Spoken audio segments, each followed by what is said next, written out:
Hello, and welcome to The Wider Lens, which is exploring how we move from a degenerative system to a system which allows all living things and humanity to thrive and flourish. I'm Jyoti Banerjee. I'm CEO and co-founder of North Star Transition. Hello, I'm Jenny Scott. I'm a founder partner at Appella Advisors. We're going to be looking at how to change complex systems, and in particular, how to catalyse that change from within society. So we're on episode number 3 of 6 in our series, trying to look at how we can get society at large, I guess, to transition from a degenerative system where we are now into a regenerative one. So we did a little intro episode and then talked about the corporate and how to get them, the complexities of getting a corporate ecosystem towards them becoming more regenerative. If we thought that was hard, we're now going to think about how to get an entire nation to be in a much more, regenerative place. And I can't think of anyone better placed to talk about that than you, Jyoti, because you've done a lot of work in Wales, I know, but you're also on the Wales Net Zero Commission, aren't you? Which sounds very, very important. So what does that involve? Basically, Wales had the idea that they were going to look at how they could get to be net zero by 2035. Now, Westminster or the UK government had talked about 2045 and 2050 as being its net zero target. So Wales was just saying, can we get there any earlier? How would we get there? What would be the pathways by which we could get there? And they asked Jane Davidson, who was a former environmental minister in Wales and the author of the Wellbeing of Future Generations Act, which is really pioneering legislation in Wales. They asked her to chair this commission, and I was one of her team.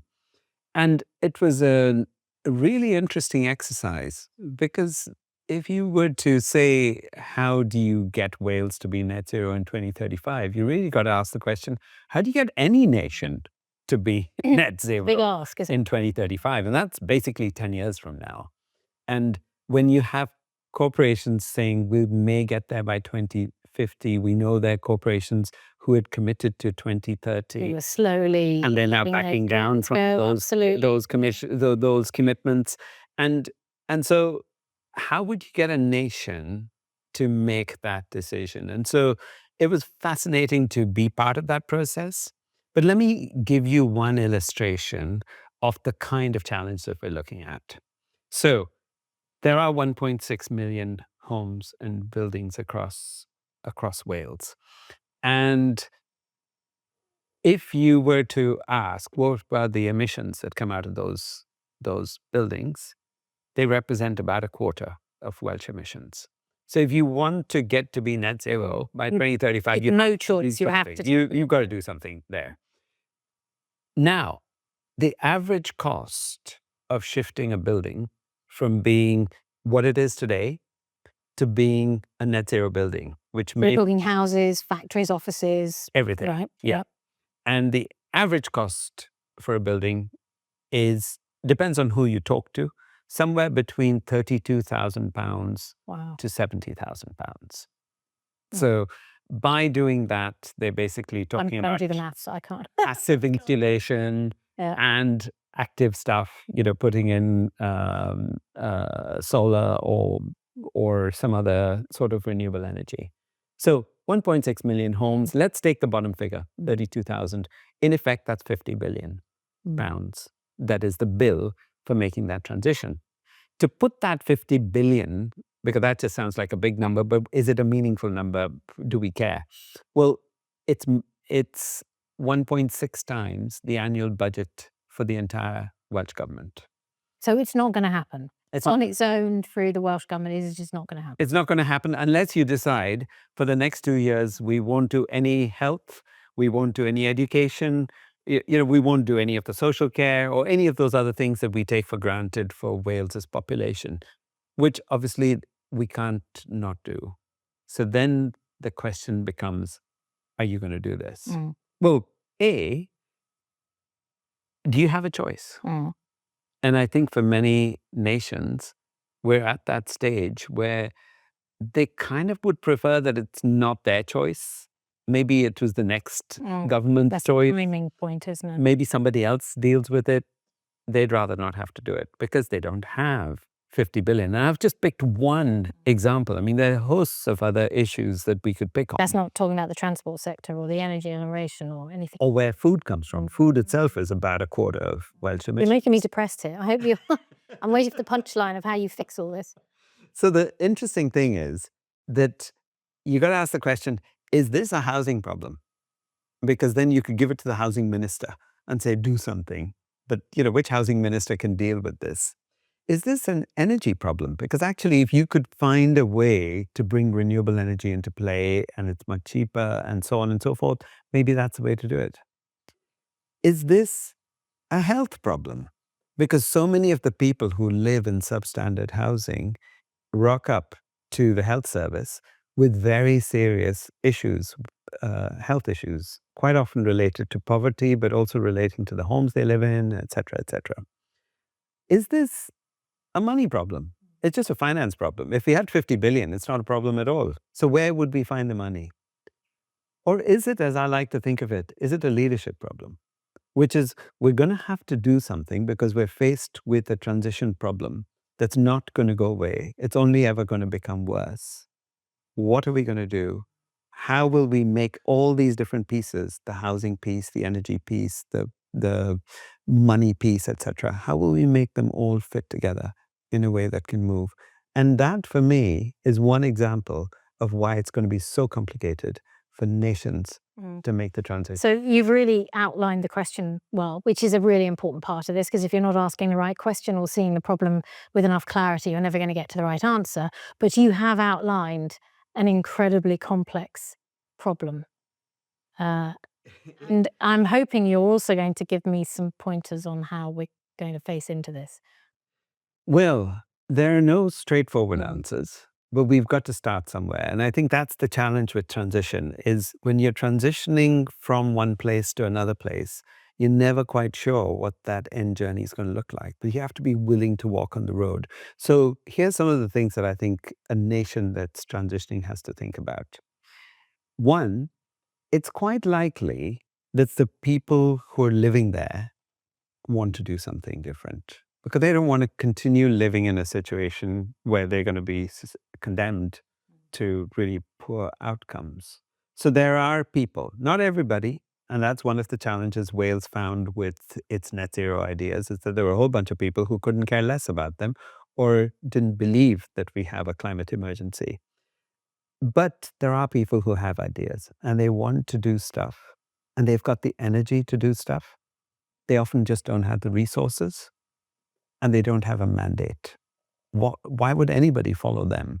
What have they got that gives them power to do something? So how do you connect the people who have that energy and the willingness to do something to sources of power and who can give them some kind of a mandate? Now, usually that's government at top level. But government often lacks the vision of what could happen, and it lacks the means to go about getting this stuff done. So it can come up with a big picture idea that says, for example, we're going to have 20-mile-per-hour roads across Wales. Well, that's one thing, but how do you actually get the local people to buy into what you're doing? How do you connect that local energy with the top-down capability? Yeah, because they don't have the legitimacy, arguably, do they? Because they don't live in those communities and therefore they don't know what the main problem is, and their perceptions of what they think need fixing are probably not aligned with what actually needs fixing. So I think it's a problem that we see replicated quite a lot, and I don't think it's either or. So you need, as you said, you need the top down, but you do need the bottom up as well. And it goes back to that point I think which we talked about previously, which was around agency. You need to be able to give people who are being affected by this stuff a choice, a say, agency about how you fix it. Otherwise, it'll never stick. If something's always being done to you, you might go along for the ride for a bit, but you're never really going to invest in it, are you? And I don't just mean in a financial sense.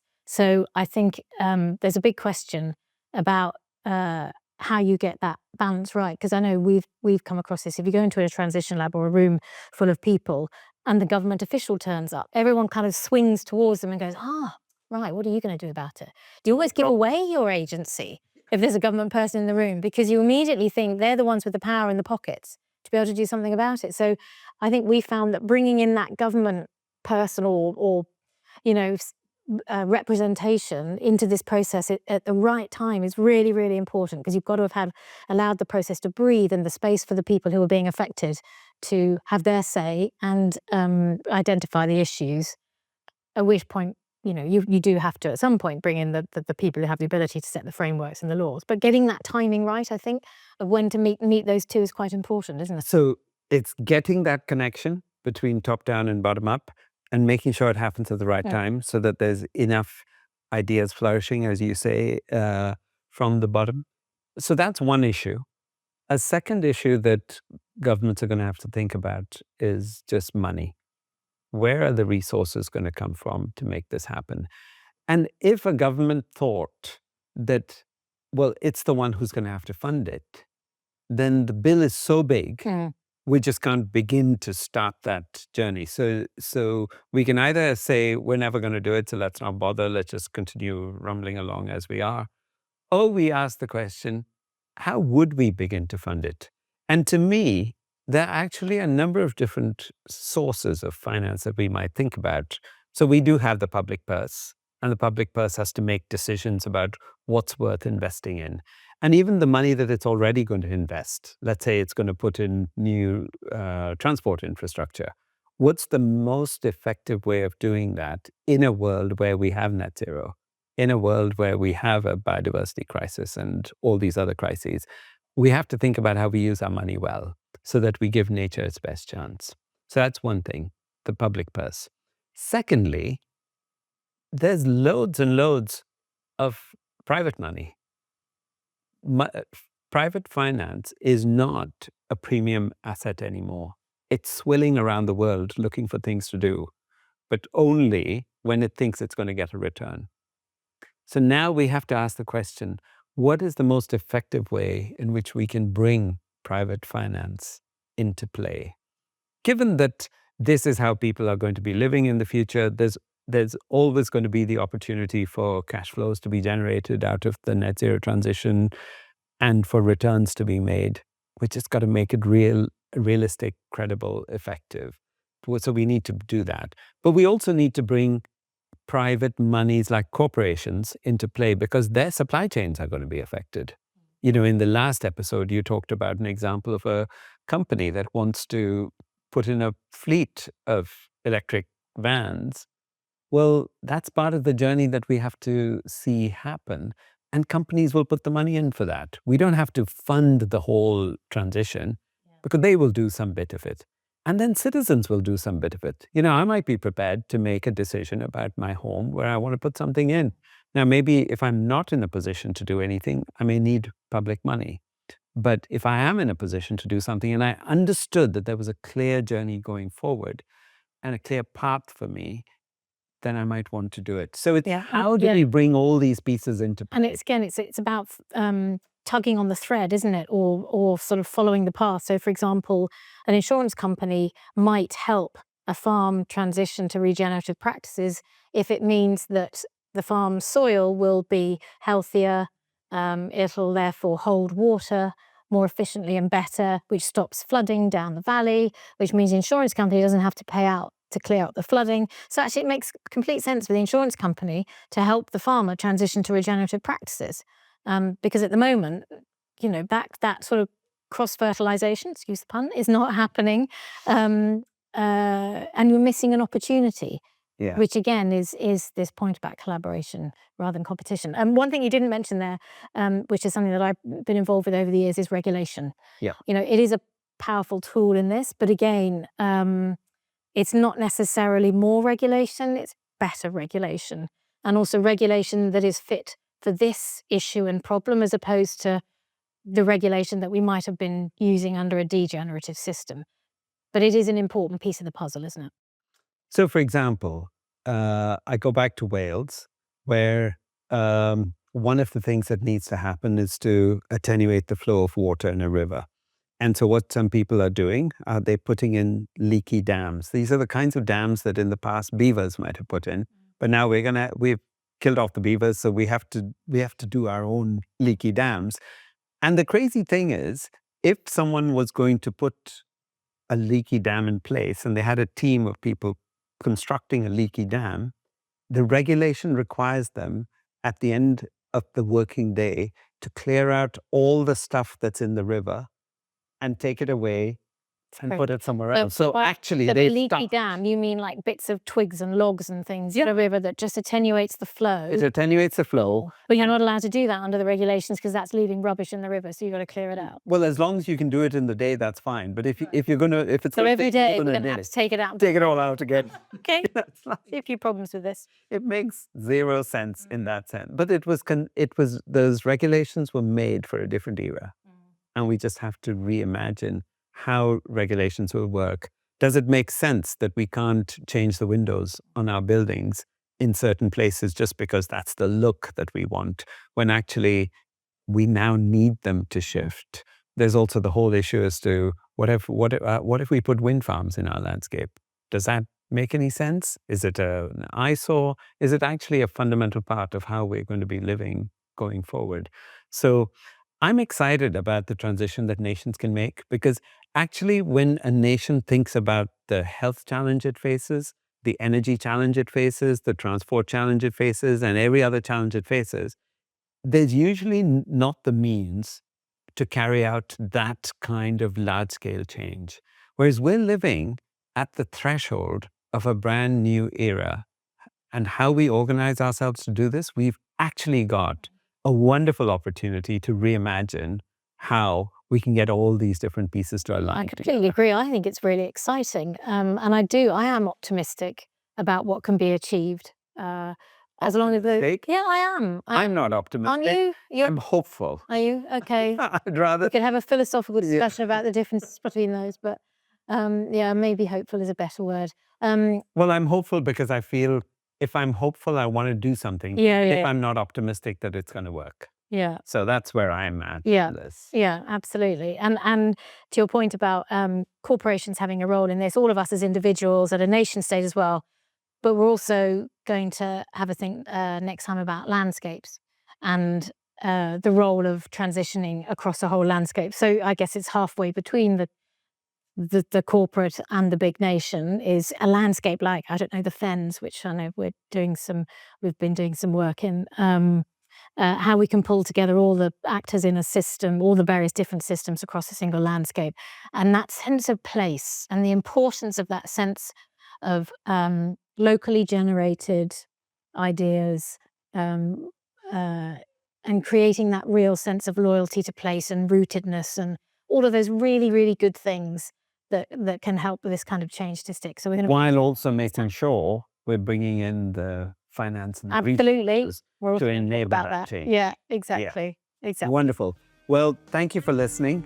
If you want to follow us, you can come to our website, northstartransition.org. You can find us on LinkedIn. You can find us on Instagram, or send us an email, info@northstartransition.org.